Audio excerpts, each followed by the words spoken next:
Hey guys, welcome back to the podcast this week. I'm so glad you're here, as always. And I wanted to, I wanted to talk this week about something that really inspired me to talk about because every week I talk to people, and when I talk to people in like coaching situations, little caveat there. Whether that's like someone just deliberately trying to get me to coach them in a coaching situation, or if it's something that it's like a friend, just telling me about something. And even myself actually in it, and I add myself to this bucket I'm about ready to dive into. But I wanted to talk about this because I've been thinking a lot about why do we get stuck in cycles that don't serve us. Like, why do you keep doing the same thing over and over and over again, even though it's not serving you? And I don't think there's very many people that are immune to this. I'm yet to meet someone who hasn't had at least something in their life where they feel like they kind of just keep doing the same thing over and over and over again. And of course, getting the same result, right? Getting the same result, but they keep doing it, even though they can see themselves doing something that's not serving them. Because, it's one of those things where if you're doing something and you're not really seeing yourself do it, that's like a whole nother ball game, right? It'll eventually show itself to you that, hey, you might want to work on this or you might want to change this. But when you know it, when you see it, and you still are doing it over and over and over again, I find this fascinating. So that's what we're going to talk about today is why you stay stuck in cycles you know are not serving you. And before I dive in, I just want to invite you to get on my wait list for the next Honor You Lab, where I am teaching people who are, digesting and intaking self-development, and they just have gotten to a place in their life where they feel like they've done everything right. They've checked all those boxes. They went to college. Maybe that got married. Maybe they had children. And they just have done everything in life correctly, right? Like they've done everything like that they were supposed to do. But now they feel like something is missing, or maybe they feel stuck, or maybe they are thinking, gosh, what is the next half of my life going to look like? Maybe it's not even half of your life, right? I mean, we all wish to kind of get to that 70 plus, I would say, time frame. And so if you're over the age of 35, I'm almost nearly 10 years past that. I'm beyond the halfway mark, right? But I know a lot of people who are starting to really noodle on what does my second half of my life really look like, and how do I know what it should look like in terms of what I really want. And so if this is you and you're consider yourself even maybe a high performer in life, in your career, in your relationships, in some way, shape, or form, like you're at a place where you really do want the best for yourself, but you feel like something is off, something's not right. And honestly, like this can be as extreme as like just a little like kind of irritating feeling to full blown you're wildly out of whack and you friggin' know it. And you're just not sure what to do about it. This is what the Honor You Lab is for. It is a lab that you have an ability to reconnect with yourself, get rid of the crap in life that's not working for you, fill it with stuff that is going to work for you, and ultimately just be at a place where you're like really satisfied with life. I experienced this 6 years ago where I had a complete meltdown. I had anxiety, I had panic attacks, And leading up to that point, I shouldn't even be surprised it happened, because leading up to that point, I kept asking myself, what's my purpose? What's my purpose? And I was constantly threatening to quit my corporate job and go out on my own and be a blogger, be a writer, be a podcaster, like all these things. And I never did it, never did it, never did it. I would threaten to do it and then I wouldn't do it. And, 6 years ago, I got to the point where I couldn't ignore it anymore. And so this is why I created the Honor You Lab, because I learned how to honor myself. I learned how to reconnect with myself. I learned how to understand what my true desires are. And even if I'm scared shitless to fulfill those desires, I do it anyway. And the Honor You Lab, the methodology that I teach in there, is exactly how I did it. So I want to show other people this, because who am I to keep this from other people? That's crazy train. So I want to offer it to you. And if any of that resonates you, even just a little nugget in there resonates with you, please go sign up for the waitlist, because the next time I launch the Honor You Lab, I want you to be in it. I don't want you to miss it. So go sign up. It'll be great. Okay. Now let's dive into why you stay stuck in cycles are not serving you. I know. And I swear to God, if you ever came to me and you said like, I don't do that, I don't get stuck in cycles, I think you're lying. I would think you're lying. I think everybody does this, right? And this is like something where nearly every day, nearly every day I talk to people and I hear them say, and they're conscious of it. That's what's wild. And I'm conscious of it too. I'll tell you what mine is here in a second. But I'm conscious of it too. But that's what's so fascinating about it, right? Like, we are conscious of this. It's not like we're doing something that we're unaware of. We're aware. We're aware. And yet we still keep doing it, even though it's not serving us. Whether that not serving us means, maybe it's making us gain weight, or maybe it's keeping us in the same place at work, or maybe, maybe it's continuing to have the same relationship with our spouse. Maybe it's having the same relationship with our children. So it's like, not only is it just like these goofy little things that bother us, like, I can't seem to put my shoes away when I get home. I just kick them off at the door and there they stay. I'm not talking about small stuff like that. I'm talking about like big rocks in our lives that we do things over and over and over again, and it affects those big things in our lives, like our relationships, our careers, our relationship with ourselves, like our bodies and how we're taking care of them or not taking care of them. And so anyway, I'm literally just fascinated with this, because it's been something that's really popped up for me, for myself, but also really popped up in my current lab that I'm running, which is my beta. So I'm getting a lot of touch time with people, coaching, etc. And it's just really fascinating, like how aware we all are of our little things that we do, or big things that we do that impact our life, I would say kind of negatively, if I dare. And we just keep doing it. It's really frustrating, right? Like, I almost want to be like, you guys didn't see me, but I like pounded my head with the microphone, because that felt like the feeling I get when I realize that I've been doing the same shit different day and expecting some sort of different result. I think we can all seriously just resonate with that. So I want to just, first of all, pick out some examples, right? I'll rip the Band-Aid off and give you mine right off the bat. Mine is, I love sugar. And I know there's probably people out there that are like, Melissa, if the worst thing you do in your life is eat too much sugar, like, calm down.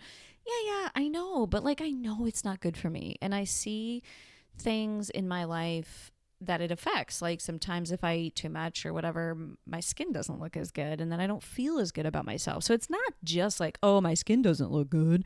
It's like, it impacts how I feel about myself, right? And I also just don't like this feeling of reliance on something. I I don't love that feeling either. And I just ultimately know sugar. I know what it does to your body. Like I've researched it because I've even done that thing where I've tried so hard to show myself the negative impacts of it so that eventually my brain will finally be like, okay, fine, I'll stop eating sugar. Like make it be such a bad guy or villain that I eventually get it sunk into my brain to stop doing that, to stop eating it.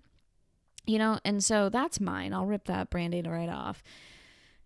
And I think some other examples are, overworking. I was just talking to a friend the other day and he was like, yeah, I left my corporate job because I was trying to prove myself constantly and I wouldn't stop working. I just kept working and working and working and working. And he's like, and now that I'm on my own, I'm doing the same thing. And it's like, but bro, like if you know that's what you're doing, like why do you keep doing it? He's like, I don't know. I'm like, there's got to be something about it that is beneficial to you. And he's like, true. So anyway, I'm not going to get into that coaching discussion, but overworking is one. He would literally say, I can't make myself stop. Like I know it, but I just can't make myself stop. I think drinking alcohol is a big one. Sorry guys, for those of you who love your alcohol. I do too. I just don't drink that much because I just can't. Like physically, it makes me sick. Sets off my migraines, yada, yada. But, there's a lot of folks out there that I know are like, I need to drink less. I need to drink. Even my husband was talking about that. Like, he's funny. He's like, I don't really drink that much. I'm like, you ever drink almost every night? And he's like, nah. I'm like, yeah. Right? So it's like denial at its best.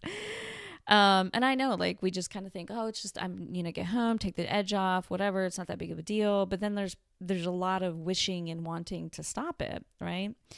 I know that a lot of people, movement and exercise is a big one for people that I often talk to. It's like, I just want to start exercising, but every single week that goes by, I can't stay consistent with it. This gets in the way and that gets in the way. I got to take kids here, I got to take kids there, the work, mom and dad needed this, there's all sorts of reasons why we don't do that. And time is usually the big excuser on that one. I mean, I could go on and on with this, like, because I talk to people every week and I think that there's almost every single one of us that sees something that we're doing and we just keep doing it anyway. So I'm just really fascinating. And it's really fascinating. And I really think to myself, so what is this? And this is going to shock you guys what I'm going to say because it's just going to blow your socks off. But I really think we're not fully honoring ourselves. I know you're floored, right? You're floored that everything leads back to honoring yourself. It is the Honor You podcast, so give me a break. And some of us know it and some of us are just not aware. But I think when we know it, when we can name the cycle, when we can give it a name, we can give it a description, like we know it. There's no excuses on that one in the sense of continuing doing the thing that's not serving us, right? And as a reminder, honoring you means recognizing, respecting, and responding to your mental, physical, emotional, and spiritual needs without abandoning yourself and not abandoning yourself according to what other people will think of you or societal norms. So when we think about the definition of honoring ourselves, and if the cycles that we get in, we're not doing that, it really does kind of fall in that bucket. Because if we were honoring ourselves, if we felt like, oh, my body really needs movement, and we honored that without question, we would just be moving our body. Done and dusted, right? If we get a headache every time we drink, I'm raising my hand, and I was truly honoring the fact that I don't want to get headaches, I would stop drinking. But I haven't. I don't. I still drink. Still gives me a headache. Right? And again, like I said, with the sugar stuff, right? If I can recognize the sugar and what it does to my body, if I was truly honoring my body, if I was truly honoring my physical needs, I would stop doing that. So to me, it really does point back to honoring yourself.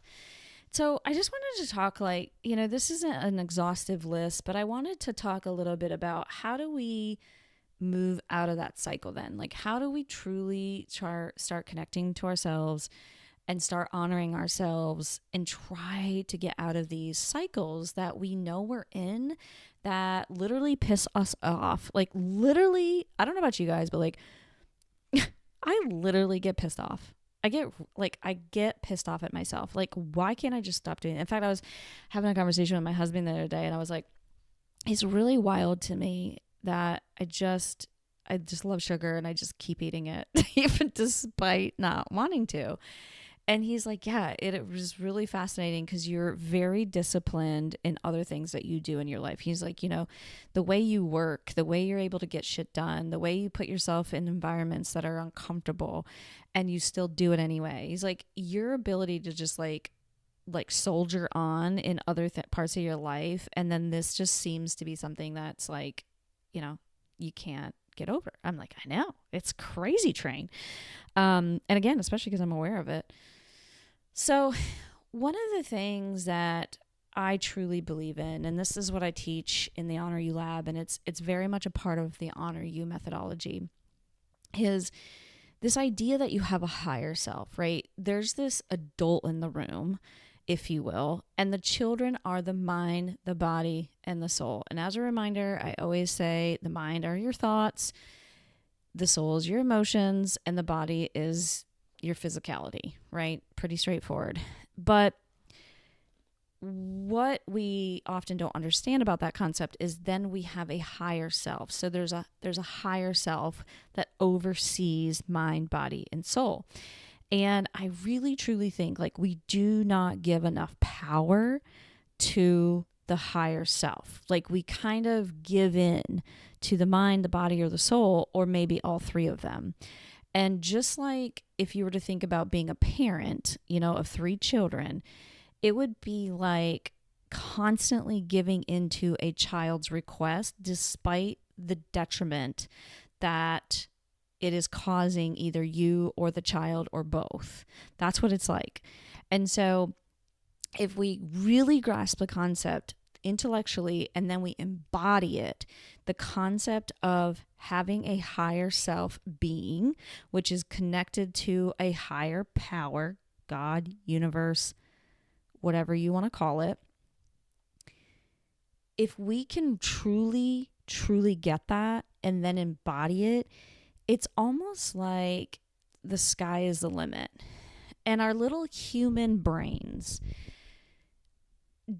borderline don't want that to be a thing, right? Because if our human brain has something that's more in control than it kind of freaks out a little bit.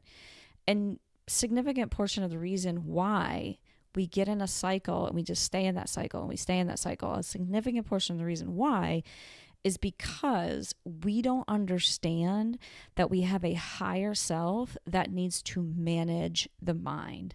And by manage the mind, what I mean by that is you have to understand very clearly that the mind loves the same. It is the way it predicts, and predicting equals livelihood. Predicting equals you get to stay alive. You get to live. It literally thinks about things that simplistically. It literally thinks about things that in that as simple of a form as that if I can predict it, I can keep you alive. There's a higher chance of me keeping you alive because then I know what's coming down the road. It's no different than if you get in your car and you drive down the street and the mind then knows that a deer's going to be, a mile down the road, standing in the middle of the road. So you'll be prepared for it. Then there's a car that's going to pull out in front of you. Then, you're going to get caught at a stoplight and someone's going to come up and knock on your window. That's a stranger. So it's almost like if that was something that happened every single day, the mind would be so thrilled because it would know of all the dangers that are coming at you at any given point. So the point is, the mind loves the same thing over and over and over again. despite the detriment it may have on our lives, because the more it can predict, the better it can do, the better job it can do at keeping you alive. So if it knows what to expect, then it knows how to respond, and it knows how to keep you alive. And it's really crazy because, a lot of the things that we do to ourselves are actually detrimental. Like, obviously heavily drinking is not good for us. Obviously not exercising is not great for us. Obviously eating too much sugar, not good for us. But the beauty of the mind is we know that it has that much power, so we can actually use it for good. But the first step is just understanding the actual power that we have as our higher selves, truly believing that and truly understanding that has the ability to manage and parent and trump our mind, our body, and our soul for the higher good of ourselves. And the higher self is connected to a higher power. So the sky is the limit kind of thing, right? And so I think first and foremost, becoming more and more and more aware and more connected to the idea that we have this fantastic, amazing thing available to us. Every single one of us has it. Nobody's immune to this. Nobody doesn't have this. Probably like a quadruple negative in there. It's fine.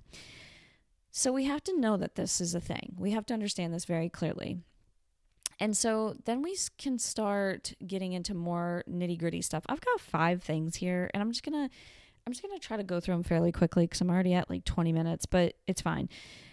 And I want you to use maybe all 5 of these, one of these. Like, I want you to use this. Like, I actually want you to try to use this and apply it to a place in your life where you're in a cycle that you can't get out of, and you feel stuck, and you know it, you're conscious of it. Okay. So I want you to start envisioning yourself as the adult in the room, as I talked about. So if you can literally envision yourself as the adult in the room, as the parent, as the manager, as the king or the queen, as the CEO, whatever resonates with you, I want you to really envision that. Like, whether you have to feel like, whether you have to envision or feel like you're literally sitting above your mind, body, and soul, and you can kind of look down at them and you can see what they're doing, and you can do it very objectively, and you can do it very not judgmentally, and you can do it very, just at a higher level, right? So the mind is going to play the mind games, the soul is going to do the soul thing, and the body's going to do the body thing. But as the higher self, you sit above it all, and you can kind of see it almost like an out-of-body experience to some degree, right? Like, it's almost like you are the witness. You are the witness of this. And by the way, this is exactly what I teach in the Honor You method in the Honor You lab. Go get in there. Go get on the wait list. Because this is so critical to the success of ourselves. This is so critical to the higher performance that we all have available to us. So that's step 1. Start envisioning yourself as the adult in the room or your higher self, like truly believing that you have a perspective that is higher than your children, which is your mind, body, and your soul. The second thing I want to talk about is start changing your language. This is huge. Okay, so I'll give you an example. Something that I've been catching myself saying is, oh, that's hard. Oh, God, that's really hard. Oh, gosh, it's really hard.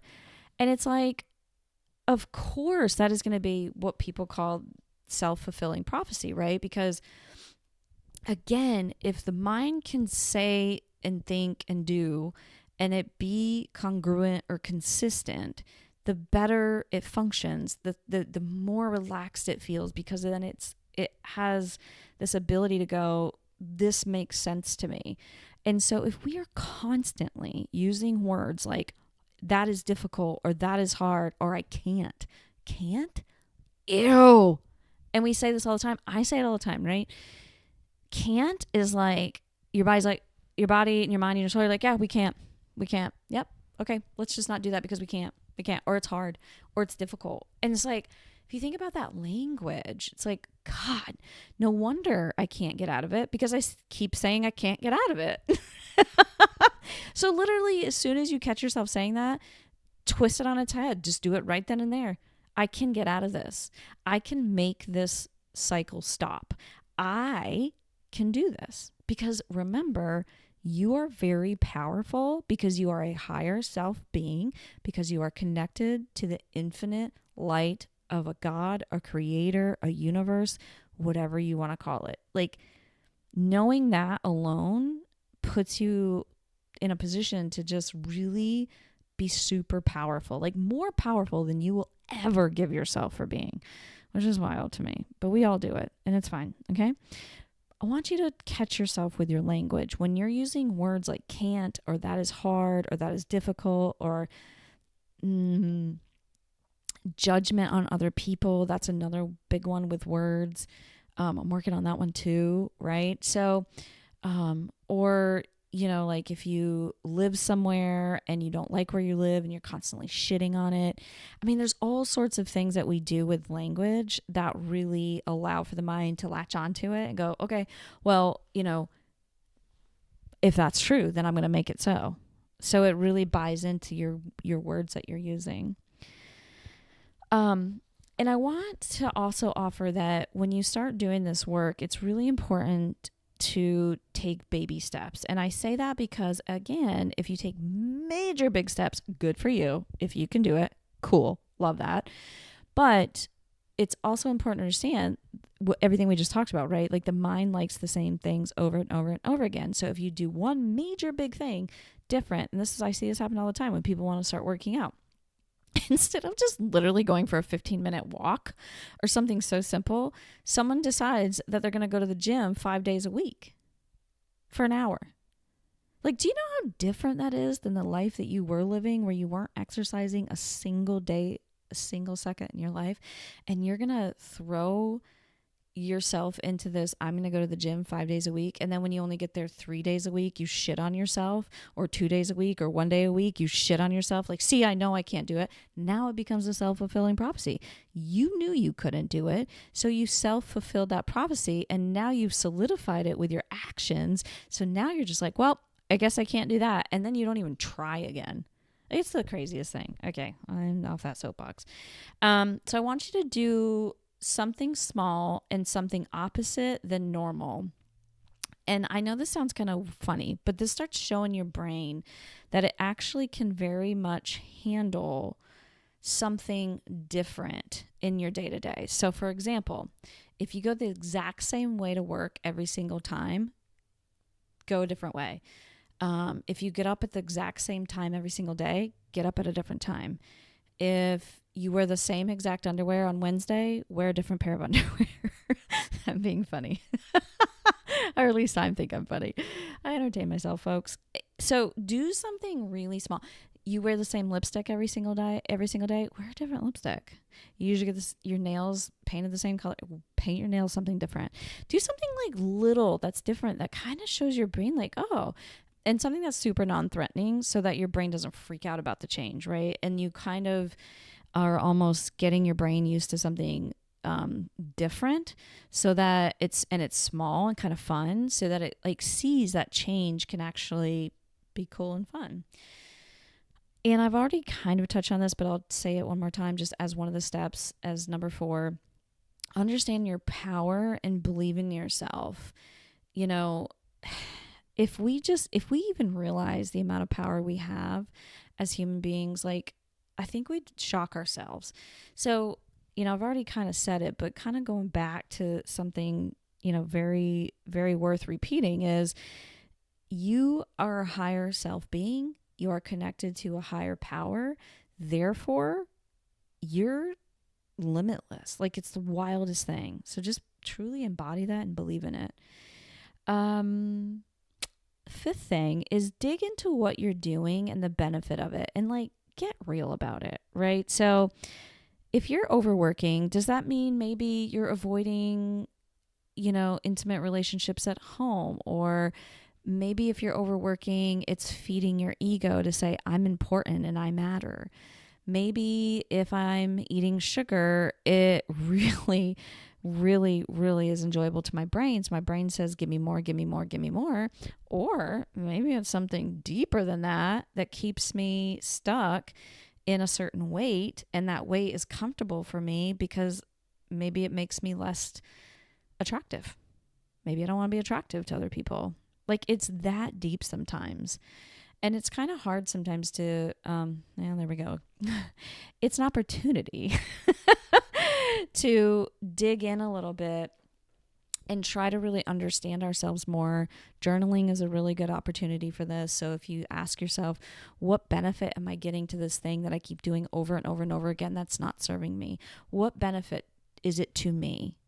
Where am I getting bonuses or props, or like what am I doing this for in order to feed something else that's getting benefit from this? So that's just another thing that you can do. It's the last thing on the list. So I hope this helps. Honestly, I just wanted to talk about it because it's been something that's really going through my head, especially the more I talk to people now, the more I realize like how many of us are just kind of stuck in the same patterns that we do over and over and over again. And it really is limiting us. It really is getting in our own way, if you will.